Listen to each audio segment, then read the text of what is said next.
mo na, bakit napaisip ka magtrabaho? Bakit meron ka bang gustong bilhin sana?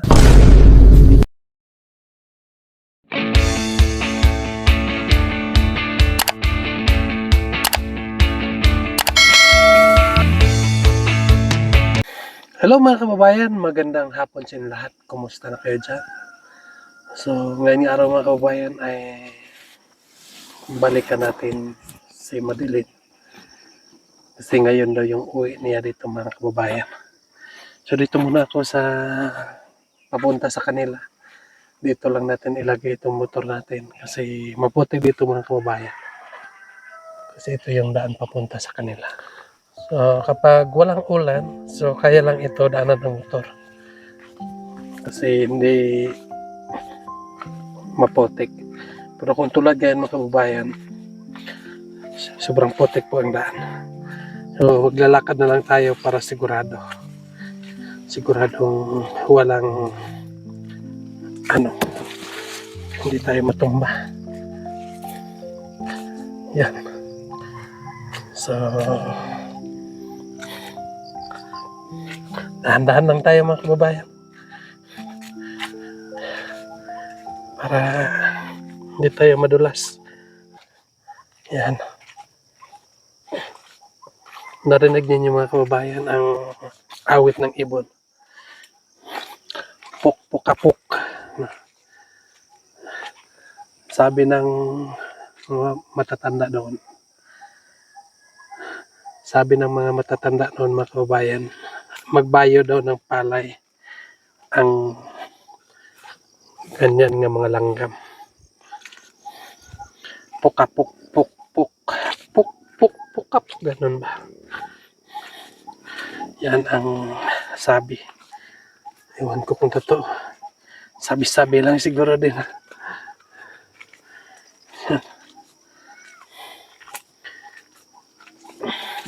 Hindi ako nakapunta ng maaga mga kababayan kasi grabing ulan dito sa amin. Naghapon yung ulan.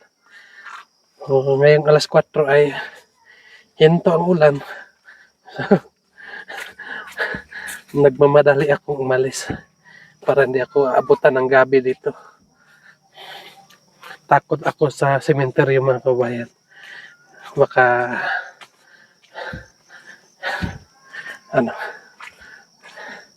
anuhin ako. Matakotin kasi ako mga kababayan. Pero noon nagsimba na ako. Medyo nawala na yung takot ko. Pero minsan, bumabalik pa rin. Yan.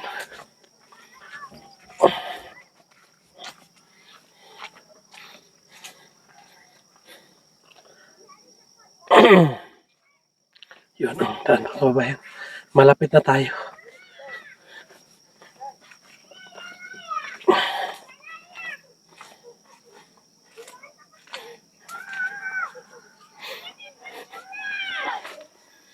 Ayan, may mga bata. Ang ingay. Ang ingay niyo!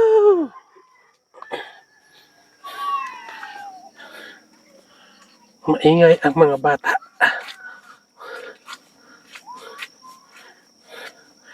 Tingin tayo sa daan.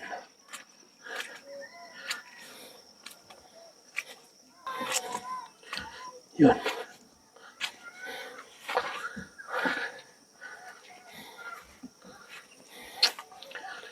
Subuti ay nataniman ng kawayan. Pag lumaki na ito at dumami na, hindi na masyado maano ng hangin dito. Kasi may kawayan nakatanim. Dito na lang sa kabila. Diyan, dapat tinaniman sana dito din. Pero baka hindi na ito sa kanila. May ari na dito sa kabila mga kabayan.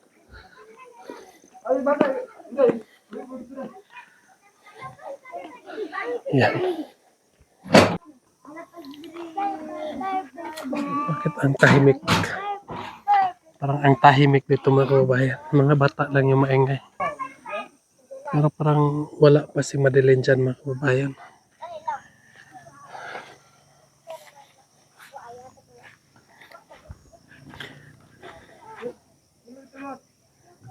So dito muna tayo mga kababayan. Tingnan muna natin yung ating bukiran dito. Makikita kasi mga kababayan yung aking bukiran dyan. Kaso lang po ay may pags na tabunan.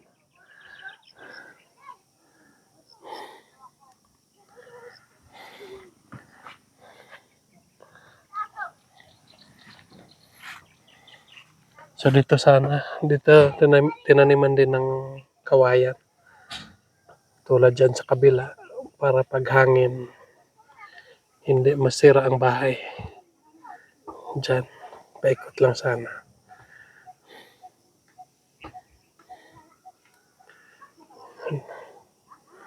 May mga pags. Hindi makita yung aking bukirin.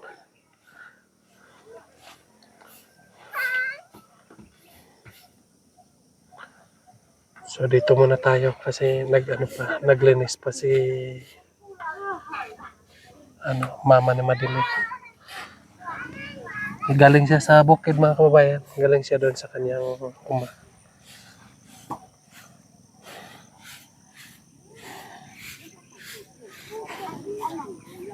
Yan.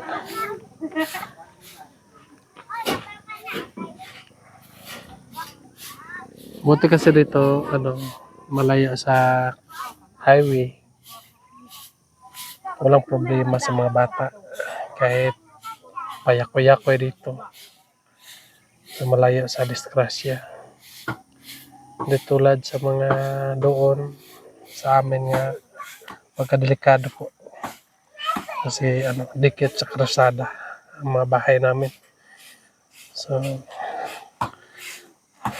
ingatan talaga yung mga bata.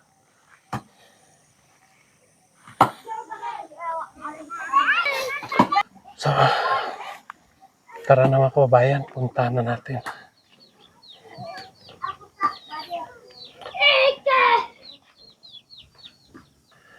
Sensya na kayo mga kababayan.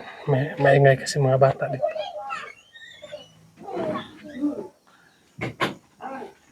Ayo. Oy. Kumusta? Asa ikan? Gikan ka sa umani po, no? Nangalat ka gamote. Asa man imong kuan? Kanang kauban dire. Ara dia. Nada nabot na das Madeline. May. So, sinong kasama niya? Panggagaw niya. Natulog siya, natulog. Yan. So, disturbuhin muna natin saglit si Madeline ngayon mga kababayan para makausap natin. Gisingin mo.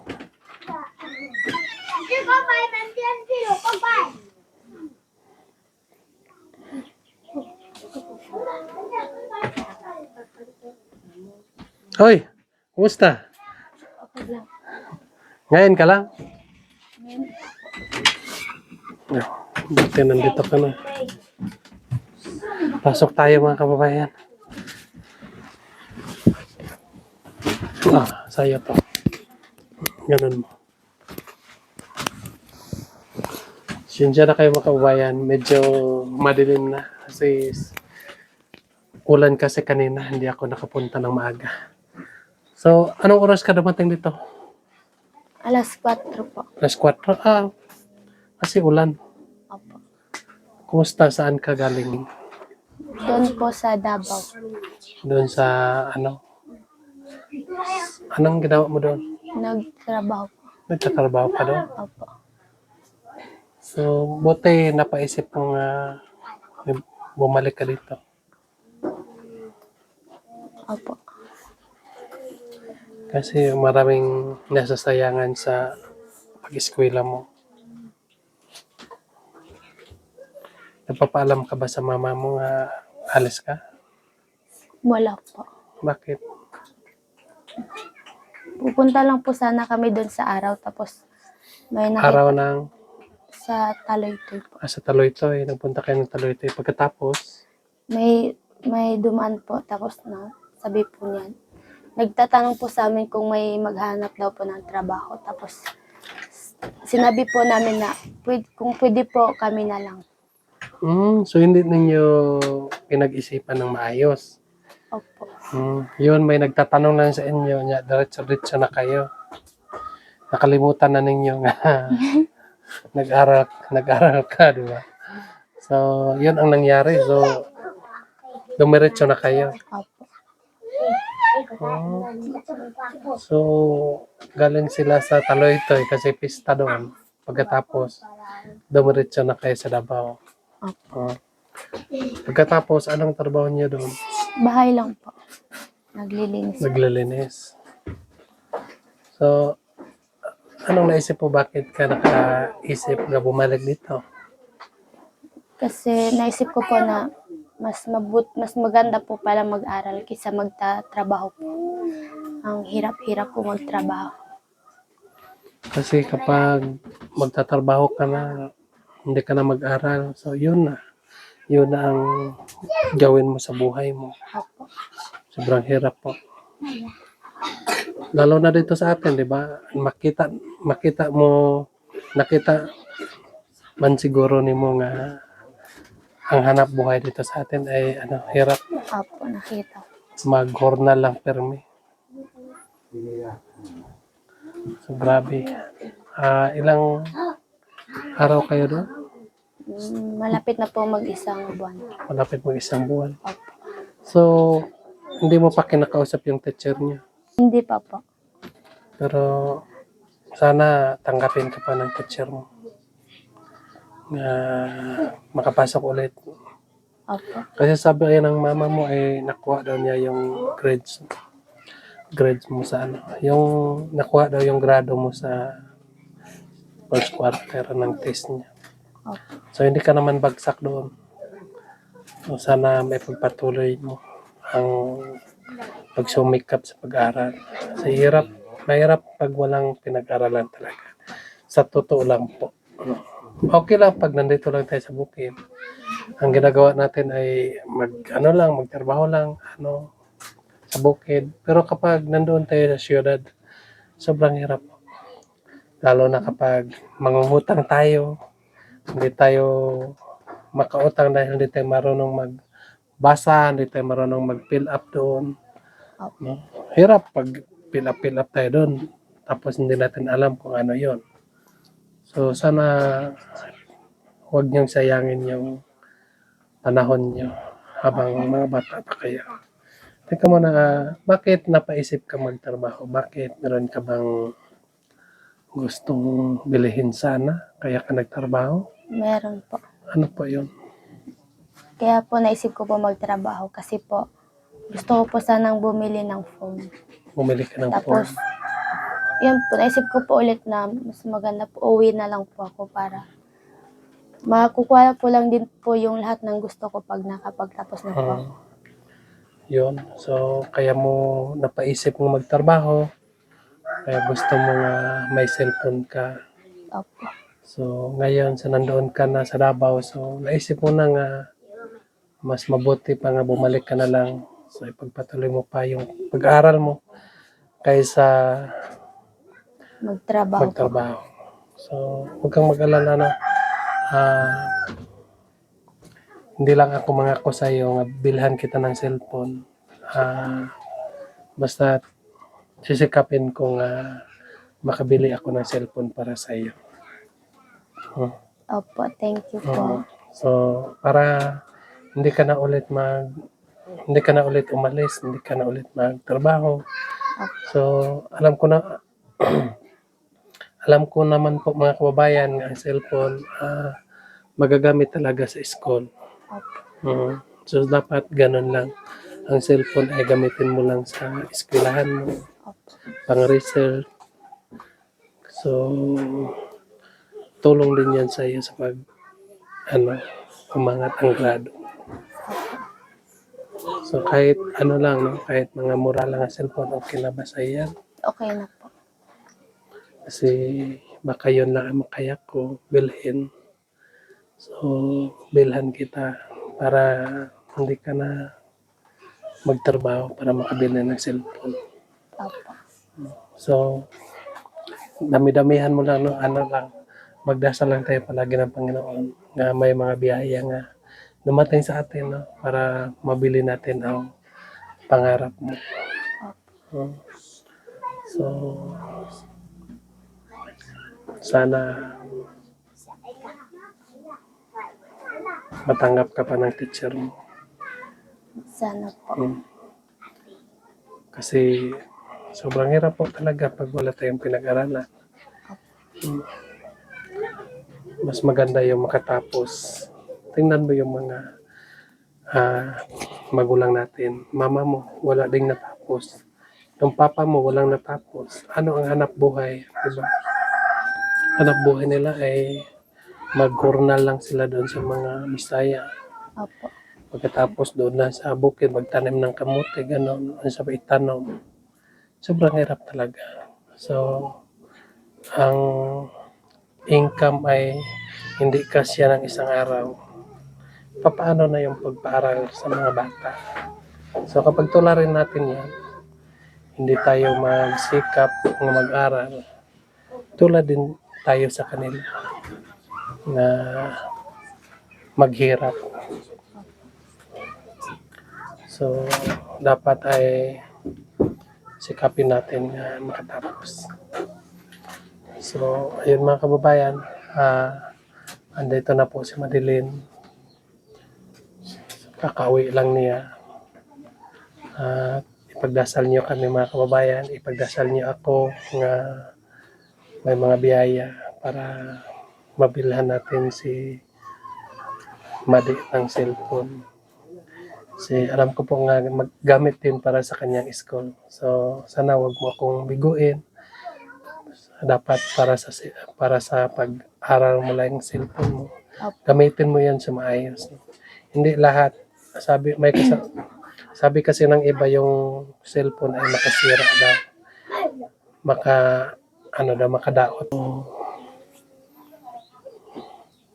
I hope nga huwag mo na yung ulitin.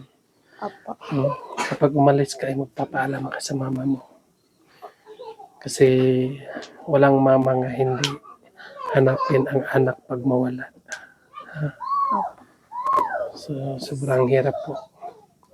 At balikan kita dito para pag makabili na ako ng cellphone, babalikan kita dito. Opo. Pangako mo yan sa akin, huwag ka nang umalis. Opo, hindi na po ako alis. Pagpatuloy mo lang yung pag-aral mo. Opo.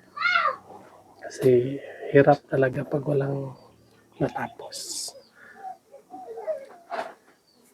So, yan po mga kababayan. Wala na, nakita na natin si Madeline. Andito na. So, sa lahat na nag-alala sa kanya. So, nakauwi na siya ngayon mga kababayan. At ipagpatuloy pa rin niya ang kanyang pag-aral. So, nangako ako sa kanya nga ilan ko siya ng cellphone para hindi niya siya ulit makaalis. Para meron din siyang pang result sa eskwelahan nila.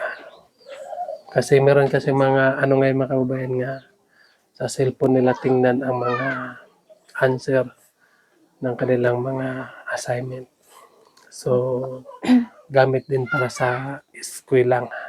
Magagamit din para sa kanilang pag-eskwela mga kababayan. So, pagdasal niyo lang po ako mga kababayan na may mga biyayang dumating para makabili tayo ng cellphone kay Mate. Yan lang po. Mag-ingat ka dyan palagi. God bless you. Bye-bye.